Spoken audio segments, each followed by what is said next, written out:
最近中国的一个 APP 软件真的太火了，火到直接被印媒以及美媒都进行了大篇幅的报道。哪怕是对中国文化见多识广的甲亢姐，也对这款软件感到不可思议。我需要卖一个关子的是，它这既不是 TikTok 那样的娱乐平台，也不是购物以及游戏软件，它究竟有着什么样的魔力？让我们一起来看视频。 Our next story is about China's new viral app. It's not some game or some kind of social platform. This is an app called Are You Dead? Are You Dead? And if the name sounds morbid, wait till you hear the purpose.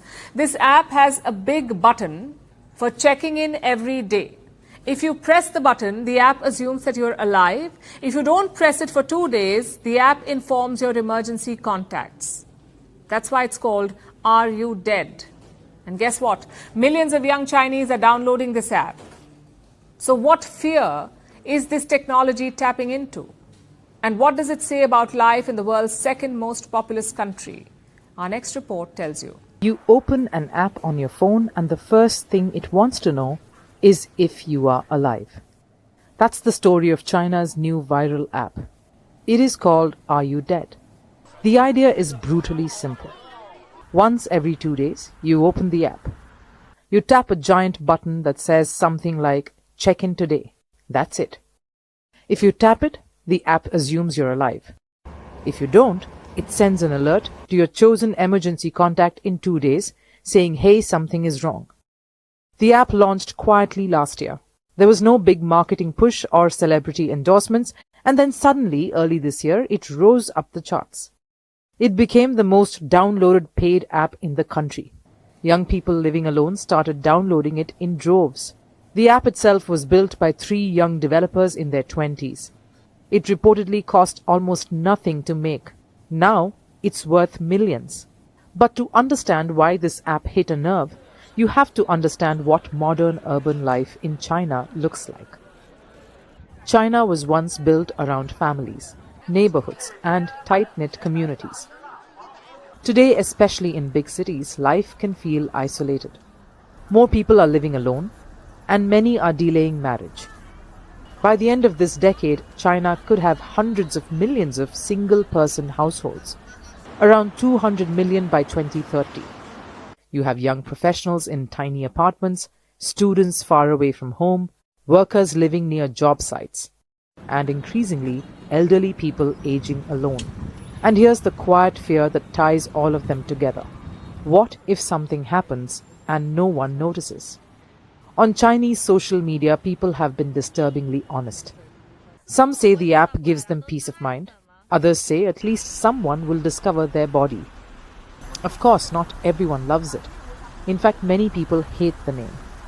In Chinese culture, words matter. And talking openly about death is often seen as bad luck. Some users say even installing the app feels inauspicious. Others have begged the creators to rename it. The company behind the app says they are listening and might rebrand. But here's the irony. The bleak name is exactly why it went viral. But does it actually help? On a practical level, yes. The app does what it promises. If someone stops checking in, an alert goes out. That could save lives in cases of medical emergencies, accidents, or mental health crisis. But critics argue that the app doesn't fix loneliness. It just manages it.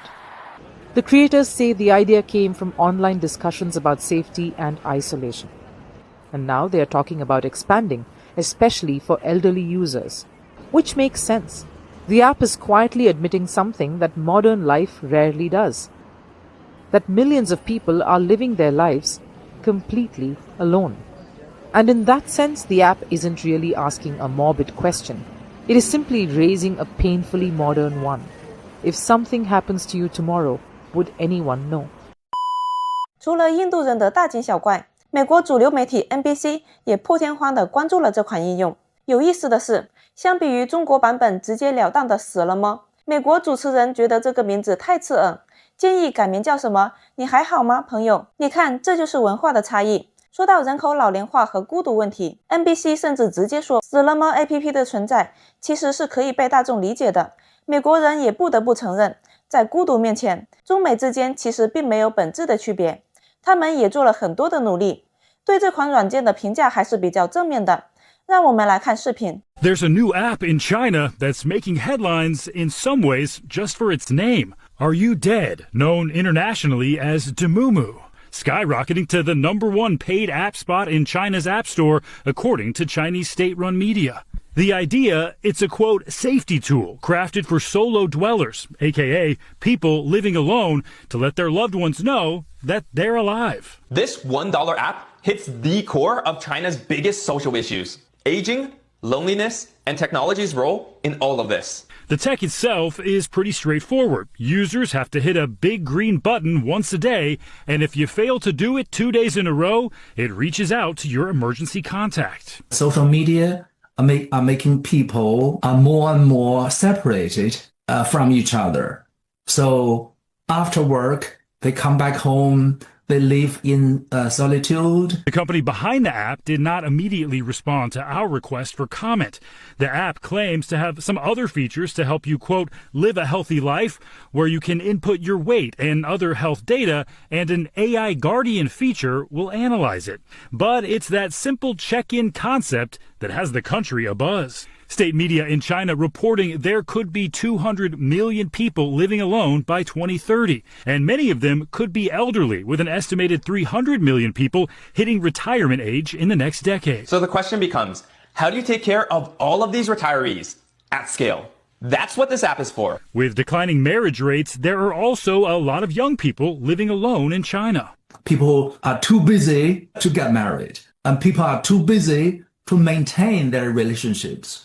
So that is why the divorce rate is rising. But aging and loneliness are certainly not unique to that country. In the U.S., the Census Bureau says about 10,000 people have been turning 65 every day for the last 15 years.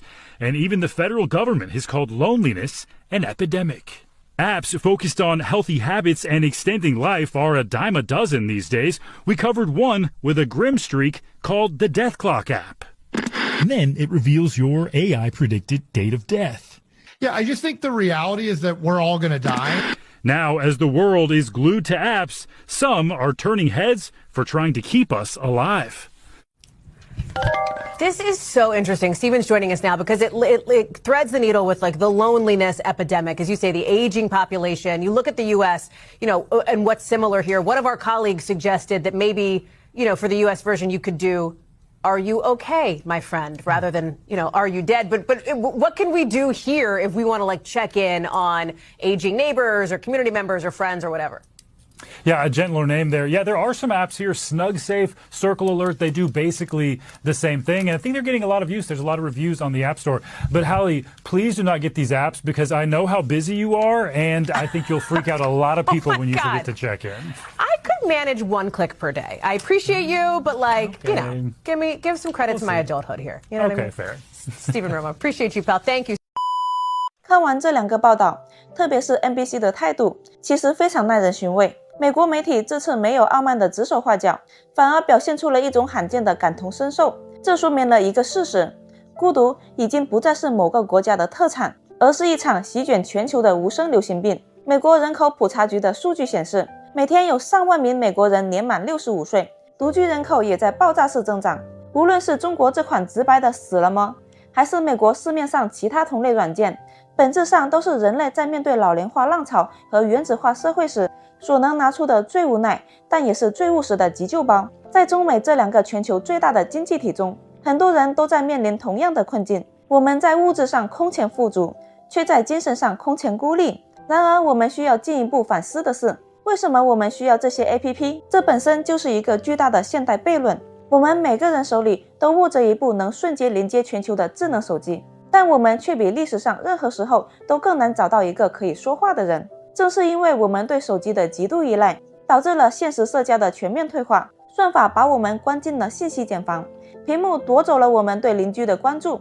我们习惯了在网络上点赞，却忘记了在现实中敲门。于是科技制造了孤独，然后科技又试图发明一款 APP 来管理孤独。死了吗？这类软件的出现，与其说是科技的胜利，不如说是人类社交功能的退化。只要我们对手机的依赖还在持续，这种孤独的症状就注定会长期存在，甚至会随着 VR、AI 的发展变得更加隐蔽和深刻。这或许就是我们必须接受的新常态。在未来的很长一段时间里，无论是在纽约的公寓，还是北京的小区，甚至是在孟买的高楼里，数以亿计的人将不得不学会与孤独共处，并习惯将自己的生命安全托付给一个冷冰冰但绝对忠诚的算法按钮。